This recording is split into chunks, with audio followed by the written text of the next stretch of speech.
rendons grâce Dieu subhanahu wa ta'ala d'être là aujourd'hui. Donc disons alhamdulillah, alhamdulillah. Donc di sant yàlla bu baax di rafetlu teewaayu Pastef HLM bi ma dirigé tey ànd ak ceeg monsieur Massar Ndoye, responsable de la communication, monsieur Ndofène Koumba, responsable de cellule, madame Ayo Sonko, responsable de cellule aussi,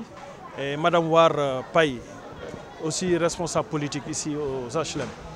Donc di ñuy gërëm di sant ñëpp ñi fi teew ak ñi fi teewlu aussi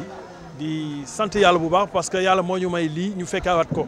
et di ñaan yàlla nañ ko yàlla may ñu teew ko ay déwén yu bëre. Donc répondre à l'appel naturellement de l'association AKD et de l'association de Ayo Sonko GIE Naatal Suñu Gox. Donc vraiment ku nekk xam nga ne ci Ayo Sonko lu mu jéego yu mu ci am nekk point focal Gaspard Camara au niveau des HLM. mën naa wax ne semestre bi li mu ci liggéey dans le volet santé, dans le volet éducation, vraiment HLM gis nañ ci seen bopp bu baax parce que tout simplement elle a eu les félicitations du district centre de Gaspard Camara. Donc Ayo, nous te réitérons notre soutien sans faille afin que Inch'Allah Rabbi année yi di ñëw aussi tamit nga gën ko yaatal au niveau de tous les quartiers, de tous les 17 quartiers des HLM de la commune. Pas plus tard que semaine dernière, on a été là-bas au niveau de Hann Montagne et vraiment on a quand même tous apprécié et vraiment on en redemande, les populations des HLM en redemandent afin que l'histoire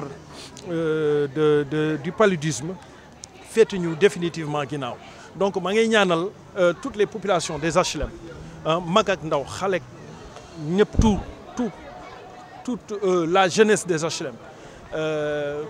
que 2025 soit synonyme de réussite totale pour la population des HLM, que 2005 soit une année de santé, de prospérité pour tout le monde. Yàlla am na ko mën na ko yàlla na ko yàlla def. En tout cas merci pour la présence de tout un chacun ici et di gërëm aussi tamit yéen la presse, votre présence, parce que lii du lu ndaw ñëw gère l'utile à l'agréable organiser ko xale yi pour ñu am vraiment benn sentiment de partage bi ngeen am. dañuy ñaan yàlla ñu gën ko pérenniser gën ko yaatal au niveau des HLM. En tout cas chapeau à l'association AKD et le groupement d'intérêt économique Naatal Suñu Gox. yal na yàlla motali merci di leen souhaiter bonne et heureuse année surtout merci jërëjëf. C'est une association boo xam ne c'est reconnu am ay papiers et tout association bi nag li ko tax a jug mooy di dimbali suñuy rakk suñuy mag ak képp ku ko soxla parce que boo déggee tur bi rek li muy wuyoo mooy kaay jàpp si donc dañuy dem fu nekk fu ñu mën a jàpp rek dañ ciy jàpp ndax bañ koy tàmbali dañ ko tàmbali woon ci xale yi dem nañ ci daara yi dem nañ ci pouponnière yi dem nañ ci école yi fu ne dem nañ fa. arbre de Noël bii nii ñuy organiser biñ koy def da léegi ay plus de parce que association bi 2014 ba léegi mi ngi dox te chaque année dañuy def arbre de Noël chaque année ak xale yi lu ñu leen di defal. soit ñu yóbbu leen manège wala ñu defal leen ay fête et tout donc ren nag dafa am suñu benn sœur boo xam ne ñoo dëkkandoo fii HLM muy fréquenter chaque jour fii lépp ñoo koy defandoo même bu dee safar sax ñoo koy defandoo fii muy Fatou. donc tey bu ñëwee moom interpellé ñu ci lii ñuy def nii ne moom tamit daf ci bëgg ñëw ak GIE ñëw jàpp si te ñun ñëpp ñu bokk koñ bi ñun dañ koy rafetlu parce que suñu association bi dafa yaatu kay jàpp si dafa yaatu dafa yaa parce que fusionné nañ ak association bu ne waagu ñaay ak gox bu ne fu ne dem nañ fa def nañ caravane de sensibilisation ci gox bu ne ba ville fu ne dañ fay dem donc fu ne lañ koy yóbbu kon tey jii suñu sœur bi bu ñëwee interpellé ñu bugg ñëw ñu bokk liggéey HLM parce que li ñuy def nii suñuy doom biñ koy def ñun ay xale lañ ñi ngi jàng tey dem nañ bay liggéey ba yàlla def tey ñun ñi am ay jëkkër ba am ay doom ba suñuy doom di ko fekkee kon loolu sant yàlla la sant yàlla bu fekkoon ne leneen la wala leneen lañ ci jubli kon yàlla du ci ànd ak ñun ba léegi kon lépp li ñuy def yàlla moo tax ñu koy def defuñu ko ngir dara mais dañ ko def parce que ñun ñëpp xamante nañ fii lañ dëkk te xam nañ ne xale dafa soxla épanouissement surtout mois de décembre te ñun ñëpp xam nañ suñu parents yi ak fu ñu jóge bien vrai que ne dëkk bi métti na tey jii mënoon nañ ku nekk ñun entreprise bi ngay liggéeyee say doom dina fa am cadeau wala dara mais buñ koy def seetuñu ñun dañu seet bañ koy def suñuy raq lañ ko doon defal tey suñuy doom lañ koy defal donc ñu xam ne ñun suñu parents yi amuñu moyen yoo xam ne war nañ mën a jël seen njaboot yóbbu leen sax taxi sax dafa metti nga paas yóbbu xale yi dem jëndal leen ak lii cadeau xale yi dañuy gis seeni morom di ko am duñ ko am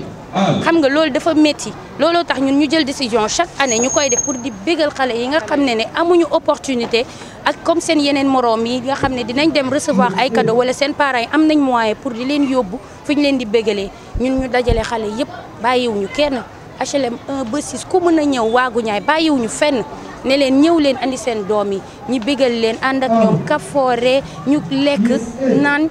kaf xale yi bég seen xol naat ñun loolu rek lañ ci jubluwuñu ci leneen di ko sant nag di ko gërëm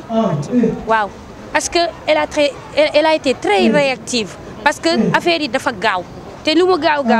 moom daf ci jàpp parce que bi mu ñu interpellé ñëw na ci Pico expliqué ko wax ko ne ko carrément lii nii nga gis fii moom la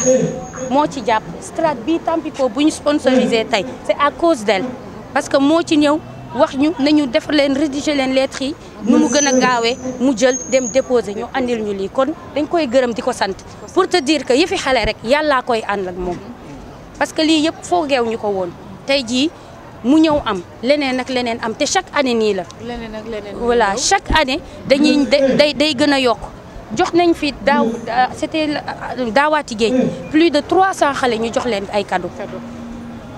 jëlee ñu ko fenn. du dul suñu ñuy jàppale ak ñun suñu poche parce que lu ñu mënti def suñu poche la ñuy njëkkee association bi biñ koy créer dañuy daan teg bu ñuy réunion dañuy teg kalbaas bu ñu toogee ñun ñëpp ñu nekk ay xale ku ñëw andi 100 francs fukki dërëm sànni ci kalbaas peut-être que loolu tey moo jur association bi naatee nii mu barkeel parce que lépp lu ñuy def ñun suñu poche la ñuy njëkkee def ko ak pas-pas ñii ñi ñëw jàppale ñu ci ànd ci ak suñuy waa kër suñuy frère yi dëkk si koñ bi ñëpp jàpp si ñu ci mën jàpp ñëw jàpp si comme ni mu tudd rek waaw may sant ñëpp di gërëm ñëpp di ko sant bu baax di ko nekk nag GIE bii fi mu bëgg a egg yàlla na fa egg ñun nag collaboration bi du yem fii la collaboration ne va pas s'arrêter on va continuer à faire il y a des projets yoo xam ne dañ koy defandoo li ñuy defandoo yëpp dañ koy def parce que ñun ñoo bokk fii garage Guédiawaye bii ëxlu café baa ngi nii fii la ñuy nekk tout le temps sant nañ ñëpp gërëm nañ ñëpp ñu ngi leen di remercier merci beaucoup. yaar ñëpp di kontaan ci seen teewaay président Abou Ndiaye adjoint au maire nekk responsable Pastef ñëw tey ànd ak délégation bu mag monsieur Massar mi ngi fii coordonnateur y a aussi madame Wa présidente de cellule vraiment responsable yëpp ñu ngi fii pour ñëw accompagner ñu ci journée tey bii nii macha allah parce que mën nañ ne depuis ce matin la commencé di féliciter tout le monde di féliciter waa association kay jàpp ci parce que man à chaque fois parce que ñun dañu tàmmal fête bi comme moom ni mu ko waxee ça fait des années fête bi di am 31 décembre fii rek laay nekk man ak samay doom donc chaque jour damay ne may Pico affaire yi fu mu toll dama ren affaire yi narta baax de ma ne ko si day baax ma ne ko incha allah day baax ñëwal seet si ma bu ñëwee seet si ma moom tamit ñu waxtaan ci ma ne ko day baax te dañ koy sottal mën nañ ne démb lañ programmé lépp kon mën nañ wax ne déwén incha allah day gën a neex soobee yàlla di leen féliciter parce que gis naa seen association li muy def ci biir HLM cadeau yi ngeen di joxe et tout lépp gis naa ko c'est que dama ko yéex a yéeg mais su ma ko teeloon yéeg cadeau yi day ñëwaat incha allah mais lii ñëw déwén mooy dàq ñu ñaan yàlla rek yàlla jàppale ñu yàlla suturaal ñu ba ñu fekkee déwén incha allah di wax ñëpp aussi mes meilleurs vœux toute la population des HLM di kontaan ci HLM ni muy doxee parce que HLM ñun ñëpp ñoo bokk ndey ñoo bokk baay Pico mon frère mention spéciale à toi parce que yow gis naa li ngay daj ci biir HLM di ko dox ci biir HLM tey boo nekkoon beneen xale tey boo ñëwee wax ma ko doo duma ci sawar mais dama gis yow sa engagement sa détermination ak sa fulla ak sa fayda ak li ngay daj ci biir HLM di féliciter tout le monde di rafetlu waa HLM ma commune parce que dañ ko porté